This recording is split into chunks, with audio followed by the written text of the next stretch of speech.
याच्यानंतर हे second stage आहे. याचं स्किल टेस्ट असतं. 40ची स्पीड लागते याच्यात. जवळपास 400 शब्द आणि 10 मिनिटामध्ये कंप्लीट करायचं. आम्ही 9:30ला इथे एंट्री केलो. आम्हाला लॅबमध्ये एंटर झालो आम्ही. पण आम्ही पाहिलो की इथं जे कीबोर्ड्स आहेत ते पॉश नाही आहे, डस्ट आहे. त्याच्याबद्दल काही बोलणार नाही कारण की लॅब बंद राहतात. तर ते आम्ही पुसून स्वतःच्या हाताने पुसले आम्ही. त्याच्यानंतर तिथं नेट नव्हतं. नेट सुरू झाल्यानंतर आमच्या लॉगिनमध्ये प्रॉब्लेम आली. लॉगिन झाल्यानंतर आम्ही जेव्हा कीबोर्ड चेक केलं तर कीबोर्ड खराब होते. तर आम्ही दुसरा हे केलं तर तो पण खराब. असे 3दा आम्हाला दुसऱ्या जागेवर बसवल्या किंवा काही स्टुडंटना कीबोर्ड चेंज करून दिले. पण त्यांच्यामुळे काय झालं की आणि इंटरनेट इश्यू पण होतं. त्याच्यामुळे एक्झाम स्टार्टच्या आधी आम्हाला ट्रायल पॅसेज मिळाला नाही. ट्रायल पॅसेज आमच्या नोटिफिकेशनमध्ये जेव्हा आम्ही लॉगिन बटनच्या वरती जेव्हा नोटीस होती इन्स्ट्रक्शन तर लिहिलं होतं की तुम्हाला 11 ते 11:15 हे असं 15 मिनिटाचा स्लॉट मिळेल तुम्हाला.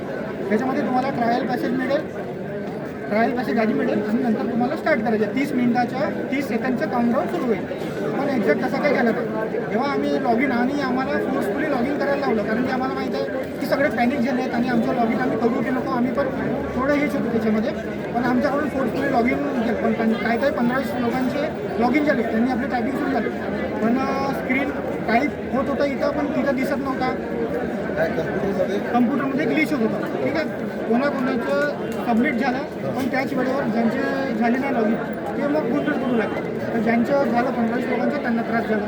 कारण की हे काही साधी एक्झाम नाही आहे. तुम्ही गुगलवर सर्च करा. हे टफेस्ट एक्झाममध्ये येते टायपिंगची कोर्टाची. सेकंड टफेस्ट सगळ्यात आधी एम्सची येते त्यानंतर हायकोर्टची आहे. पण हे काही साधं काम आहे नाही. आम्ही जेव्हापासून नोटिफिकेशन निघाली तेव्हापासून आम्ही टायपिंगची प्रॅक्टिस करतो. अभ्यास तेवढा आहे आमचा तर आम्ही क्वालिफाय होऊ शकतो. पण आम्ही तेव्हापासून टायपिंगची पुस्तक पण इथला मिसमॅनेजमेंट एवढं बेकार आहे. हे तर कीबोर्ड बरोबर काही जे आहेत मॉनिटर त्याची जो VGA केबल आहे आता थोडंसं टच होत त्याची कीबोर्ड थोडंसं इकडे त्याला थोडंसं टच झालं तसं ब्लिंक होत होता. जसे मला सांगितलं माझ्यासोबत नाही झालं पण 2-3 लोकांनी असं मला सांगितलं. पण कीबोर्डचा इश्यू असं झालं. मी आलो मला कीबोर्ड जो मी आधी चेक केला त्याच्यामध्ये स्पेस मी दाबत होतो ना तर ते असं दबूनच राहत होतं. तर मी कीबोर्ड चेंज केला. मग तोही त्याच्यातमध्ये काय होतं तर माहिती आहे का जे कॅप्सलॉक आहे तेच ओपन होतं. तर मला तिसऱ्यांदा मग माझे कम्प्युटर शिफ्ट केलं. ठीक आहे. त्याच्यानंतर माझे लॉगिन पण माझे लॉगिन नाही झालं. आज दुसऱ्या मुलांचं लॉगिन झालं त्यांनी पेपर देत होतं पण ज्यांचं लॉगिन नाही झालं त्यांनी पूर्ण गोंधळ केला. त्यांचं लॉस झालं. त्याच्यानंतर 15 मिनिटानंतर आमचं लॉगिन झालं. आम्हाला ट्रायल पॅसेज असं काही तिथं काही होतच नाही. आधी सांगितलं तर तुम्हाला 11 ते 11:15 तुमचं स्लॉट आहे. आधी ट्रायल आणि मग सर तिथं 10 मिनिटाचे काउंटडाऊन सुरू झालं. पण त्यांनी बघितलंच नाही की 10 मिनिटाचे काउंटडाऊन आहे की नाही. त्यांना वाटतं की ट्रायल पाहिजे तर त्यांनी ट्रायल पाहिजे सारखं घेतलं. ठीक आहे. त्याच्यामध्ये सगळं आणि सॉफ्टवेअरमध्ये पण ग्लिच आहेत खूप सारी. ते जे नेव्हिगेशन असतं ना त्याला स्क्रोल करावं लागतं. स्क्रोल सरळ ठीक आहे तुम्ही आडवं पण स्क्रोल करायला लावतो. 10 मिनिटाची वेळ आहे. पॅसेज जवळपास 2700 ते 28 आहे. पॅसेजमध्ये हा लेवलचा जो पॅसेज आहे ना ते स्टेनोग्राफी जे स्टेनोग्राफरमध्ये जवळपास 8 ते 9 वर्ष टायपिंगला दिलेला त्याच्या लायक हा पॅसेज आहे.